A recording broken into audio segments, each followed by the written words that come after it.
panel for you. We have Ihsaan Gardee. She's the executive director of the Canadian Council on American Islamic Relations, joining us in Ottawa. And Saleha Khan is on the board of directors of the Muslim Resource Centre in London, Ontario. She's coming to us from our studios there.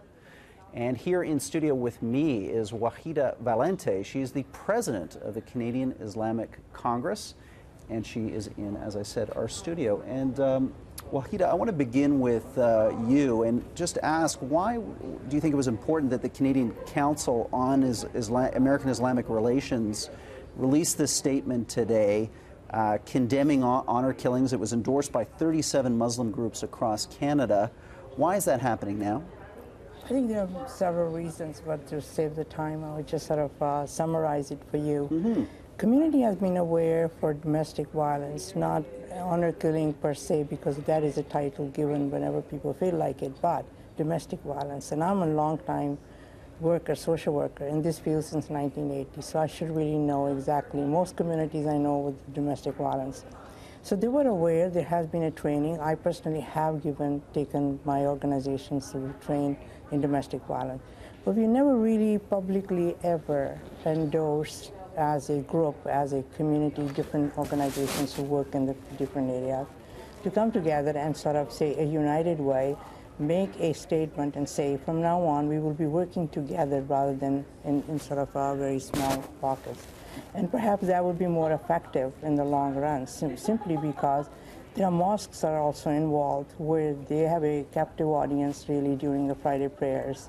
And that's an ideal place to really start and talk about it. Whether it is prevalent and whether it is not, that's irrelevant. Domestic violence exists, we know it. And it exists in all communities. Ihsaan, I want to come to you next. The statement says, I thought this was interesting, it characterizes honor killings as being rooted in pre-Islamic practices based on misguided notions of restoring family honor. Can you explain that? Because I think some people assume that this is in the Quran or it's somehow a part of Islamic faith, and I want to make that distinction.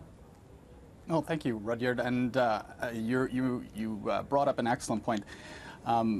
This type of behavior and violence directed towards women predates Islam, and that's why we feel it's important to make a clear distinction that nothing within the faith, the Islamic faith tradition, in the Quran, or equally important in the example of the Prophet Muhammad, indicates that there's any acceptance of this type of behavior whatsoever. And this is something that falls outside of the core rubric and teachings of the Islamic faith of mercy, compassion, and of individual sovereignty. So, Saleha, I want to go to you next.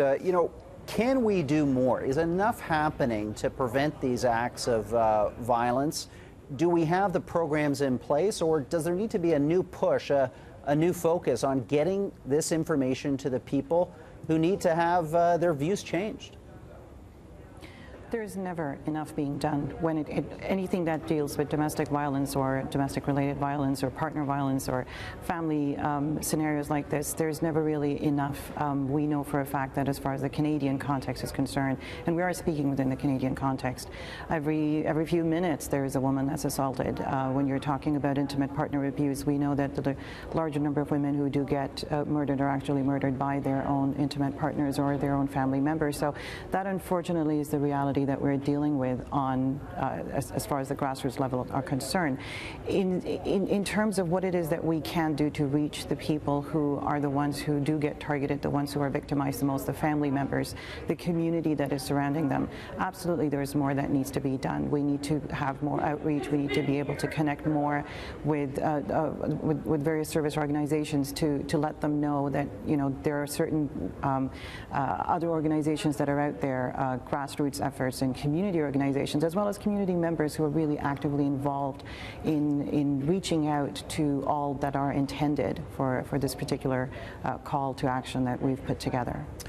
Wahida, are you concerned about events like the Shafia trial and the degree to which this stigmatizes a whole community and there's a kind of rush to judgment?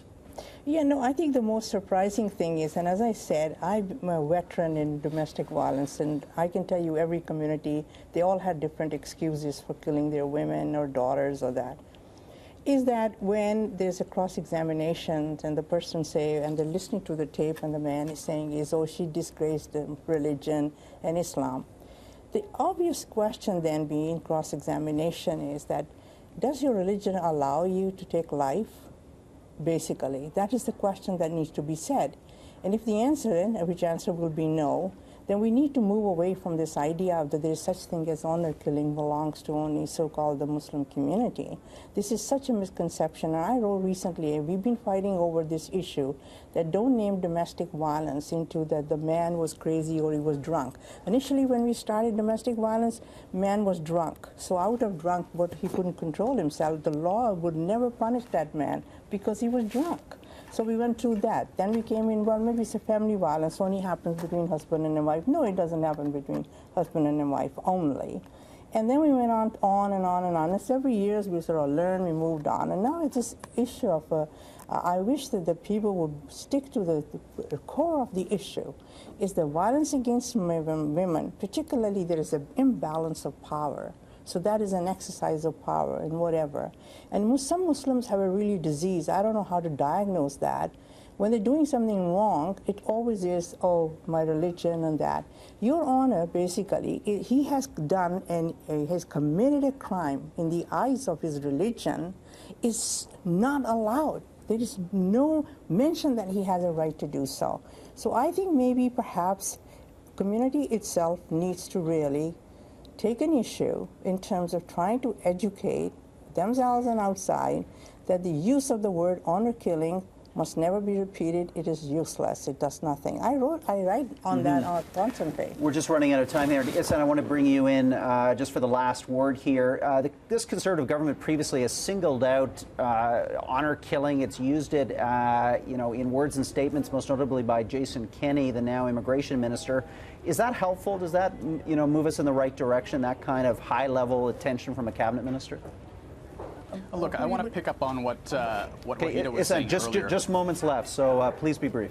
Yeah, I'll be brief. The use of the term honor killing, basically it racializes this and it makes it something that's foreign, makes it something that somehow cannot be dealt with, that cannot be tackled, when in fact nothing could be further from the truth. This is an issue that, I think you can reject the term, but recognize that there is a problem that has many levels to it at the community, the individual level, and that it has. Okay, Ihsaan, unfortunately, we're just running up against the clock. So I want to thank you. I want to thank Saleha and, of course, Wahida here in the studio. Great conversation, all of you, on a difficult issue.